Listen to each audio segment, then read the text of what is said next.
Nicolas Azzoppardi miet l-isptar fit-22 ta' April tas-sena 2008 konsegwenza tal-ġrieħi serji li ġarrab meta kien fil-kustodja tal-Pulizija.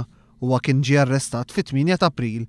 Il-verżjoni uffiċjali tal-awtoritajiet hija li Nicolas Azzoppardi miet kawża tal-ġrieħi li ġarrab wara li qabeż mill-logħli waqt li kien miżmu mid-depow. Iżda fuq is-sodda tal-mewt tiegħu Azzoppardi kien iddikjara illi qala xeba tal-Beati Pawli mingħand il-Pulizija. Fil-protest ġudizzjarju ffirmat mill-avukat Alex Xiberras u mill-prokuratriċi legali Rose Xiberras, il-familja Azzoppardi qalet illi dan l-arrest kien ibbażat fuq allegazzjonijiet foloz illi għamlet Mart Nicolas u omma b'kollaborazzjoni mas social worker tal-appoġġ u membri tal-korp tal-Pulizija. Fil-protest ġudizzjarju kontra 10 persuni fosthom l-eks Ministru tal-Ġustizzja Carmen Sotbonnici, il-familja Azzoppardi qed tattribwixxi l-mewt ta' Nicolas minħabba l-aġir tal-Pulizija kif ukoll minħabba nuqqasijiet serji meta kien l-isptar għall-kura. U meta jgħidu li fl-inkjesti u l-investigazzjonijiet inkluż tal-espert tal-qorti Martin Bajjada kien hemm nuqqasijiet serji.